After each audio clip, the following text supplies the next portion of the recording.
क्या परीक्षा सिर्फ कराना ही सरकार की जिम्मेदारी है या परीक्षार्थियों की चिंता करना भी उतना ही जरूरी है? देश में प्रतियोगी परीक्षाओं को लेकर अक्सर दो तरह की तस्वीरें सामने आती हैं। एक तरफ पेपर लीक, अव्यवस्था और अभ्यर्थियों के विरोध प्रदर्शन की खबरें होती हैं, तो दूसरी तरफ कुछ ऐसे प्रयास भी दिखाई देते हैं जिनका उद्देश्य परीक्षा को अभ्यर्थियों के लिए अधिक सुगम, सुरक्षित और भरोसेमंद बनाना होता है। हरियाणा कर्मचारी चयन आयोग की हालिया परीक्षा के दौरान राज्य सरकार ने अभ्यर्थियों की सुविधा के लिए कई विशेष व्यवस्थाएं की। दूर दराज से आने वाले विद्यार्थियों के लिए परिवहन की व्यवस्था की गई। कई स्थानों पर हरियाणा पुलिस ने भी जरूरतमंद अभ्यर्थियों को अपनी गाड़ियों से परीक्षा केंद्र तक पहुंचाया, ताकि कोई भी अभ्यर्थी केवल परिवहन की समस्या के कारण अपने भविष्य की परीक्षा से वंचित न रह जाए। परीक्षा केंद्रों पर सुरक्षा, निगरानी और पारदर्शिता के व्यापक इंतजाम किए गए, जिससे परीक्षा शांतिपूर्ण और व्यवस्थित ढंग से संपन्न हो सके। सबसे महत्वपूर्ण बात यह रही कि मुख्यमंत्री नायब सिंह सैनी स्वयं परीक्षा केंद्रों तक पहुंचे। उन्होंने अभ्यर्थियों से सीधे बातचीत कर उनका हाल चाल जाना और पूछा कि उन्हें किसी प्रकार की कोई परेशानी हो रही है। सरकार का संदेश स्पष्ट था कि परीक्षा केवल एक प्रशासनिक प्रक्रिया नहीं, बल्कि लाखों युवाओं के भविष्य से जुड़ा विषय है। हरियाणा में पिछले कुछ वर्षों के दौरान भर्ती परीक्षाओं को पारदर्शी और समयबद्ध बनाने पर लगातार जोर दिया गया है। मेरिट आधारित चयन और निष्पक्ष परीक्षा प्रणाली को मजबूत करने की दिशा में कई प्रशासनिक कदम उठाए गए हैं। यही कारण है कि आज अनेक लोग ये मानने लगे हैं कि नायब सरकार पारदर्शी परीक्षाओं और अभ्यर्थियों के भरोसे की पहचान बनती जा रही है। परीक्षा के दिन दिखाई गई संवेदनशीलता ने इस विश्वास को और मजबूत करने का प्रयास किया है। हाल के वर्षों में दिल्ली के जंतर मंतर पर विभिन्न प्रतियोगी परीक्षाओं को लेकर अभ्यर्थियों के प्रदर्शन भी देखने को मिले हैं। युवाओं की मांग हमेशा यही रही है कि भर्ती प्रक्रिया पूरी तरह निष्पक्ष, पारदर्शी और समयबद्ध हो।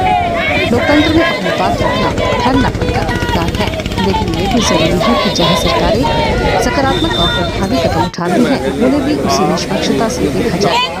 साथ ही यह भी उतना ही स्पष्ट है कि यदि किसी भी परीक्षा में पेपर लीक, धांधली या किसी प्रकार की अनियमितता सामने आती है, तो उसके खिलाफ सबसे कठोर कार्रवाई होनी चाहिए। प्रधानमंत्री नरेंद्र मोदी भी स्पष्ट शब्दों में कह चुके हैं कि युवाओं के भविष्य से खिलवाड़ करने वाले किसी भी दोषी को बख्शा नहीं जाएगा।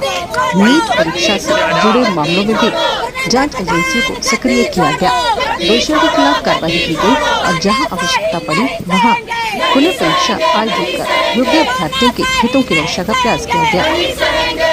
आखिरकार किसी भी सरकार की असली पहचान केवल परीक्षा आयोजित कराने से नहीं बनती, बल्कि इस बात से बनती है कि वह परीक्षा प्रक्रिया को कितना निष्पक्ष, पारदर्शी और अभ्यर्थी केंद्रित बनाती है। हरियाणा में हालिया परीक्षा के दौरान दिखाई गई व्यवस्थाएं इसी सोच की झलक देती हैं। साथ ही ये भी उतना ही आवश्यक है कि भविष्य में चाहे किसी भी राज्य या किसी भी परीक्षा में कोई अनियमितता सामने आए, उस पर बिना किसी समझौते के सख्त कार्रवाई हो, क्योंकि युवाओं का भरोसा ही किसी भी परीक्षा व्यवस्था की सबसे बड़ी पूंजी होता है। जी, सबसे पहले तो आप देख सकते हैं कुरुक्षेत्र विश्वविद्यालय में हमारे इतने साथी इकट्ठे हुए हैं। इसका कारण एक ही है, जो छात्रों के ऊपर लाठीचार्ज हुआ है और जो नीट पेपर लीक हुआ है।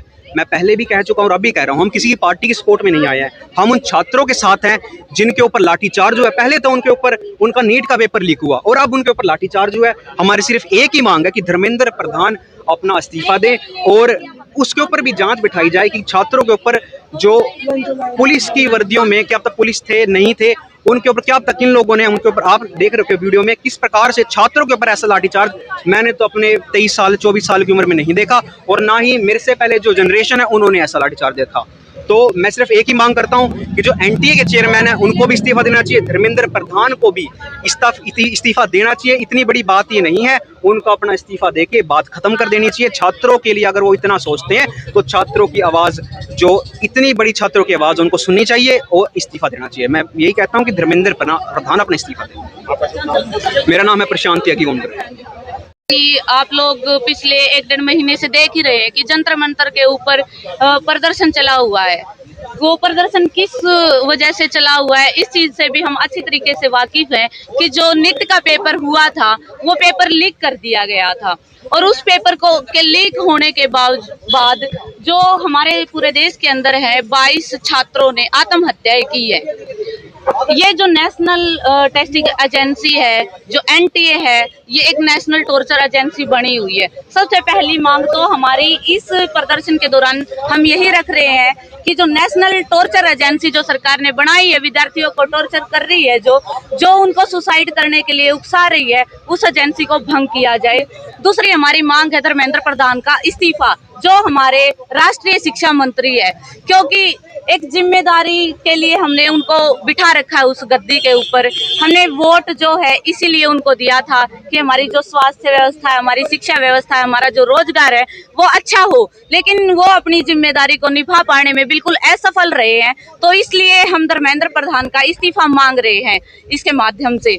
और जो तीसरी बात है, 20 जुलाई को हम सब वाकिफ है कि 20 जुलाई को जंतर मंतर पे जो विद्यार्थी प्रदर्शन कर रहे हैं, जो सीजेपी जो पार्टी है उसके नेतृत्व में जो प्रदर्शन हो रहा था, वहाँ पे जो दिल्ली पुलिस है बहुत ही ब्रूटली तरीके से उसने विद्यार्थियों को के ऊपर दमनकारी नीति अपनाते हुए बहुत ही बुरे तरीके से उनको पीटा है, लाठियों से पीटा है, उनको लातों से पीटा है, लड़कियों को बाल पकड़ के घसीटा है। मेल पुलिस के द्वारा लड़कियों के ऊपर लाठी चार्ज किया गया है। 15-15, 16-16, 12-12 साल के बच्चों को बहुत बुरे तरीके से पीटा है। वहाँ पे 2-3 छात्रों की मौत भी हुई है, आप लोग इस चीज से भी वाकिफ है। और जो वो प्रोटेस्ट के अंदर बैरिकेड्स वगैरह लगाए गए थे, उनके अंदर करंट छोड़ा गया। तो ये मतलब जो दमनकारी नीति, जो गंदा बिहेवियर दिल्ली पुलिस कर रही है, ये किसके कहने पे कर रही है? ये हमारे गृह मंत्री अमित शाह के कहने पे कर रही है दिल्ली पुलिस, क्योंकि हमारे गृह मंत्री वही है। तो हम यहाँ से ये भी मांग करते हैं कि जो छात्रों के साथ इस तरीके का बिहेवियर किया जा रहा है उसको हम बिल्कुल भी नहीं सहेंगे। उस लाठी चार्ज को, जो आंसू गैस के गोले थे जो विद्यार्थियों के ऊपर छोड़े गए, ऐसे बिहेवियर को हम नहीं सहेंगे। इन सब को लेकर आज कुरुक्षेत्र विश्वविद्यालय के जो छात्र हैं वो प्रदर्शन करने जा रहे हैं। ये प्रदर्शन हमारा लाइब्रेरी से शुरू होकर जो अपना 3rd गेट है वहाँ पे हम इसको खत्म करेंगे। देखिए, संगठन का तो हम ऐसे वो कर नहीं रहे, हम आम विद्यार्थी हैं। हम आम विद्यार्थियों की लिहाज से जो है वो ये कर रहे हैं, अपना प्रदर्शन है। इसमें आप लोग देख सकते हैं सभी संगठनों के विद्यार्थी, जैसे आज आप सभी विद्यार्थियों ने आज रोज प्रदर्शन किया है, तो जंतर मंतर के लिए भी जाएंगे हम सभी? आज नहीं, 20 तारीख को हम जंतर मंतर पे भी शामिल हुए थे। हमने अपनी आंखों से उस चीज को देखा है, उस चीज को समझा है, वो किस तरीके से बिल्कुल मतलब एक ये होता है कि अपनी जान बचाना भी मुश्किल हो गया था वहाँ पे एक बार के लिए विद्यार्थियों को। लेकिन फिर भी वो लोग पीछे नहीं हटे, अपनी बात मनवाने के लिए वो अड़े हुए हैं। तो हमारी भी जिम्मेवारी बनती है, हम भी छात्र हैं, हमारी ये जिम्मेवारी बनती है कि हम अपने जो भाई बहन है उनका साथ दे। तो उनके समर्थन में आज हम खड़े हैं। और हर जगह, चाहे वो हरियाणा हो, राजस्थान हो, यूपी हो, पंजाब हो, हर जगह से जो छात्र हैं वो उनके समर्थन में निकल रहे हैं। इस चीज से हम सब अच्छी तरीके से वाकिफ हैं। मेरा नाम मधु है।